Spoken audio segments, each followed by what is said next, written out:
Liquor scam లో MP Kesineni చిన్ని భార్యకు ఈడీ నోటీసులు ఇచ్చిందంటూ వార్తలు వచ్చాయి.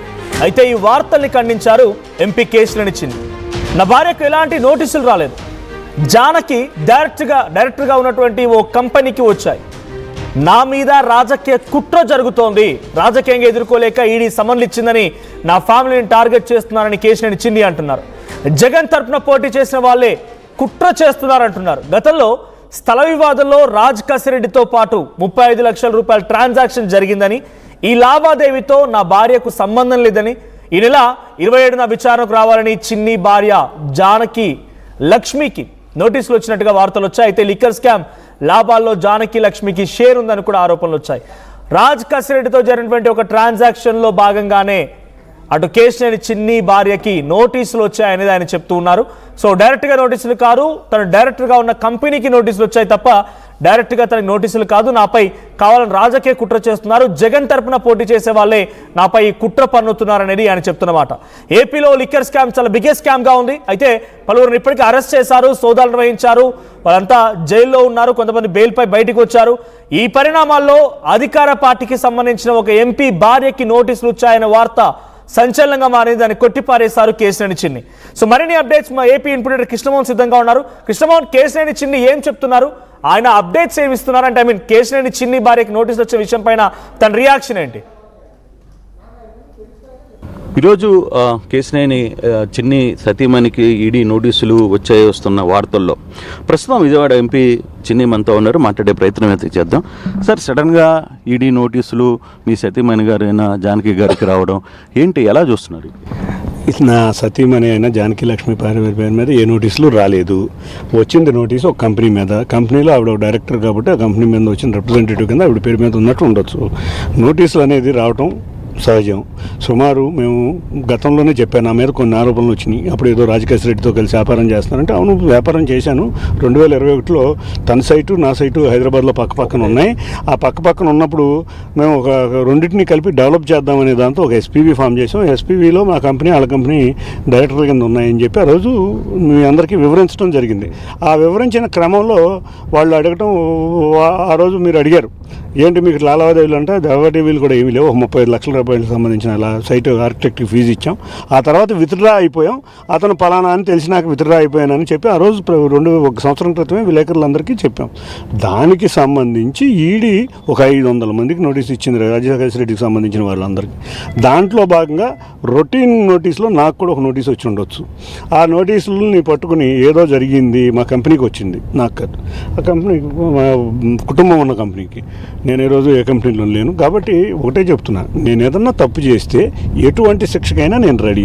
ఇది నా మీద ఒక రాజకీయ కుట్ర జరుగుతుంది. గత సంవత్సర కాలం నుంచి ఒక రాజకీయ కుట్ర జరుగుతుంది. ఆ కుట్రలో భాగంగా 500 మందిని వదిలేసి నన్ను నా భార్యని ఏదో టార్గెట్ చేద్దాం. కుట్ర ఎందుకు అనుకుంటారు? ఎస్, మీరు చెప్పినట్టుగానే ఈడీ కేసులో ఆ రోజు మీరు చాలా సీరియస్గా మాట్లాడిన సందర్భాలు ఉన్నాయి. అప్పుడు జరిగిన వ్యవహారాలు కూడా మేము కూడా విన్నాం. మీరు ఇదే రాజకేశ్వరెడ్డికి సంబంధించిన మాకు అప్పుడు 35 లక్షలు ఇచ్చామనే సందర్భం కూడా గుర్తుంది. అయితే ఇప్పుడు ప్రత్యేకంగా ఇప్పటికే 2 సార్లు ఈడీ రావడం, అందులో ఈరోజు మళ్ళీ మరోసారి కేసు. ఈడీ కుట్ర చేస్తుందా, లేదు ఈ నోటీసుల ఆధారంగా మిగతా వాళ్ళు మీ మీద ఏమన్నా కుట్ర చేస్తున్నారా? డిసెంబర్లో కంపెనీకి నోటీస్ ఇచ్చారు. ఆ కంపెనీకి నోటీస్ ఇచ్చిన రిప్రజెంటేటివ్ నేను వేరే ఊర్లో ఉన్నాను, 3 రోజుల తర్వాత ఎప్పుడు పిలిచినా వస్తానని చెప్పారు. కానీ మళ్ళీ వాళ్ళు నోటీస్ ఇచ్చారు. 27వ తారీఖు వెళ్ళడానికి సిద్ధంగా ఉన్నాం. మీ సత్యమణి గారు వెళ్తున్నారా? కంపెనీ తరఫున ఎవరైనా ప్రతినిధులు పోతారా? ఈ కేసుకు సంబంధించి ఇంకా ఏమైనా లావాదేవీలు జరిగిపోయే పరిస్థితి? అసలు నా సతీమణి ఎందుకు వెళ్తుందండి? వెళ్ళేది కంపెనీ రిప్రజెంటేటివ్స్ వెళ్తారు, దానికి సంబంధించి ఏదైనా ఉంటే ఎక్స్ప్లెనేషన్ ఇస్తారు. ఎటువంటి ట్రాన్సాక్షన్ లేదు కాబట్టి ఒక దీంతో స్టేట్మెంట్ తీసుకుని పంపించేస్తారు అంతే. దాన్ని ఏదో జరిగిపోతున్నట్టు, ఏదో సమన్ వచ్చినట్టు, ఈడీ సమన్ ఇచ్చినట్టు, ఏదో ఇచ్చినట్టు చూపించేసి ఇవాళ రకరకాలుగా ప్రచారం చేస్తున్నారు. ఈ ప్రచారాలన్నీ నన్ను రాజకీయంగా ఇబ్బంది పెట్టడానికి. 500 మందికి నోటీసులు వస్తే నా ఒక్కడి పేరు ఎందుకు వస్తుందండి? ఎంతో మంది నాకన్నా సీనియర్ నాయకులందరికీ నోటీసులు వచ్చినాయి. ఆ నోటీసుల్లో నాకు కూడా నా కంపెనీకి వచ్చింది. నా కంపెనీకి వచ్చిన నోటీసు నా వైఫ్కి వచ్చినట్టు చూపించాల్సిన పని ఏమన్నా ఉందా? మరి దీన్ని రాజకీయ కుట్ర కాకుండా ఇంకేమంటారు చెప్పండి? కాబట్టి ఇది రాజకీయ కుట్రే. కాబట్టి ఇటువంటి వాటిని నేను కుట్రలో ఇటీవల ఎంపీ గారి మీద మీ లోకల్గా కూడా కొంత కుట్ర చేస్తున్న పరిస్థితి మేము జరుగుతోంది, చూస్తున్నాం కూడా. వీళ్ళ భాగస్వామ్యం ఉందా, మీ ప్రత్యర్థుల నుంచి భాగస్వామ్యం ఉందా?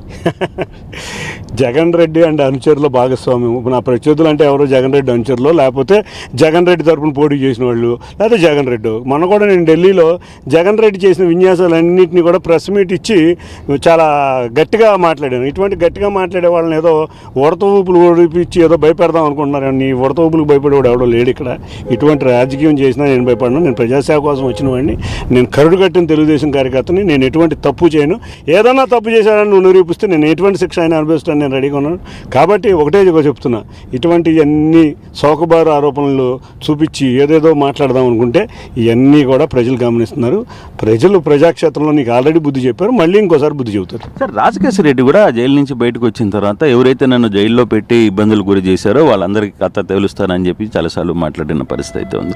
అయితే ఇప్పుడు గతంలో మీకు రాజకేశ్వర రెడ్డికి మధ్య ఉన్న రిలేషన్ కొద్ది కాలం ఏమునిందా, లేకపోతే లాంగ్ టర్మ్ నుంచి ఈ వ్యవహారం నడుస్తూ ఉన్నింది? నేను రాజకేశ్వర ఒక 5 సార్లు కలిసి ఉంటాం గత 6-7 సంవత్సరాల్లో. అది కూడా 2001 నుంచి 2022 మధ్యలో. 2022 నుంచి ఏ రోజు రాజకేశ్వర రెడ్డిని నేను కలవలేదు, కలిసిన దాఖలు లేవు. ప్లస్ రెండోది, రాజకేశ్వర రెడ్డి ఇచ్చిన స్టేట్మెంట్ కూడా చెప్తున్నా, నువ్వు తప్పు చేసావు, నువ్వు తప్పు చేసినప్పుడు నువ్వు శిక్ష అనుభవించక తప్పదు. శిక్ష అనుభవించడానికి ఏదో బెదిరించేసి నేను వాళ్ళని బెదిరిద్దాం అనుకుంటే నువ్వు జగన్ రెడ్డి యొక్క అజెండాని ఇక్కడ నువ్వు చూపిస్తున్నావేమో. తప్పు చేసినోడు ఎవడైనా శిక్ష అనుభవించక తప్పదు. ఇటువంటి వ్యాఖ్యలు చేయకుండా నిజాన్ని ఒప్పుకుని ఏదన్నా లైటర్ వేలో శిక్ష లేదట్టు ఎవరైతే నీ వెనకాల ఉన్న బిగ్ బాస్లను బయట పెట్టాలని రాజకేశ్వర రెడ్డిని గట్టిగా కోరుతున్నా. ఇప్పుడు ఇంకొక ఇష్యూ కూడా నడుస్తుంది సార్. గతంలో ఉన్న ఎవరైతే ఈ ఇన్వాల్వ్మెంట్లో ఉన్నారో వాళ్ళందరినీ కొంతమంది మీ వైపుకి, తెలుగుదేశం వైపుకి నడిచారు కాబట్టి వాళ్ళని కాపాడే ప్రయత్నం కూడా ప్రభుత్వంలో నడుస్తుంది. ఈ లిక్కర్ స్కామ్లో కొంతమంది వ్యక్తుల్ని పర్టికులర్గా కాపాడే ప్రయత్నం కూడా చేస్తున్నారు అని వస్తున్న వార్తలు ఏమంటారు? ఏమంటే నాకు నోటీస్ వచ్చిందని మీరే చెబుతున్నారు. నా గవర్నమెంట్ మీద ఆపుకోవచ్చు కదా నోటీస్ రాకుండా. అటువంటివి చేసే ప్రభుత్వం కాదు మాది. ఎవరు ఏదన్నా తప్పు చేస్తే శిక్షిస్తారు.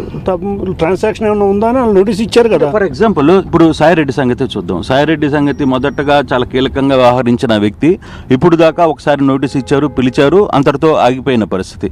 ఇప్పుడు మళ్ళీ ఆయన పిలవలేదు, తర్వాత ఆయనకు సంబంధించిన ఆహారం ఏమీ నడుస్తున్నట్టు కూడా కనపట్లేదు కదా. అంటే ఒకటండి, నోటీస్ అనేది ఇచ్చేది ప్రతి ఒక్కరికి ఇస్తారు. దాంట్లో కనుక నిజం ఉంటే అప్పుడు ఈడీ యాక్షన్ మొదలవుతుంది. కాబట్టి సాయిరెడ్డిది ఏం జరిగిందో మరి నాకు తెలియదు. మరి ఈడీ వాళ్ళు నోటీస్ ఇచ్చారు, పిలిచారు కాబట్టి నోటీసులు అనేది అన్ని రెగ్యులర్గా జరిగే ప్రాసెస్ ఇస్తున్నారు. సుమారు 500 మందికి ఇచ్చారు. దీంట్లో ఈ 500 మందిలో నిజం ఉండొచ్చు, నిజం లేకపోవచ్చు. అంటే ఏమన్నా సంబంధం ఉన్నా కూడా నోటీసు, ఏదైనా ఒక చిన్న ట్రాన్సాక్షన్ ఉన్నా కూడా నోటీస్ ఇస్తున్నారు. ఇప్పుడు నా విషయంలోనే ఉంది, చిన్న ట్రాన్సాక్షన్ ఉంది, నోటీస్ ఇచ్చారు. దానికి సమాధానం ఇచ్చామనుకోండి, రైట్ వేలో సమాధానం ఇస్తే పట్టించుకోరు. కాబట్టి ఇది ఇంకా దర్యాప్తు జరుగుతుంది. కాబట్టి ఫైనల్గా రిజల్ట్ ఏంటనేది మనం చూడాలి. ఈ విషయం అధిష్టానికి తెలుసా సార్? మీకు రాజకేశ్వర రెడ్డికి గతంలో జరిగిన లింకు లేదు 35 లక్షల సంబంధించిన ట్రాన్సాక్షన్ సంబంధించిన లింకు వ్యవహారం మా అధిష్టానానికి దీన్ని ఎప్పుడో వివరించడం జరిగింది. వాళ్ళు కూడా నిజాలు నిర్ధారించారు. చేసుకున్నాక నేను ఏ తప్పు చేయలేదని వాళ్ళకు కూడా తెలుసు. Right sir, thank you. ఇది ఎంపీ గారు చెప్తున్నారు. ఈ కేసుకు సంబంధించి ఈడీ ఇచ్చిన నోటీసు కేవలం 500 మంది నోటీసులో తమకు కూడా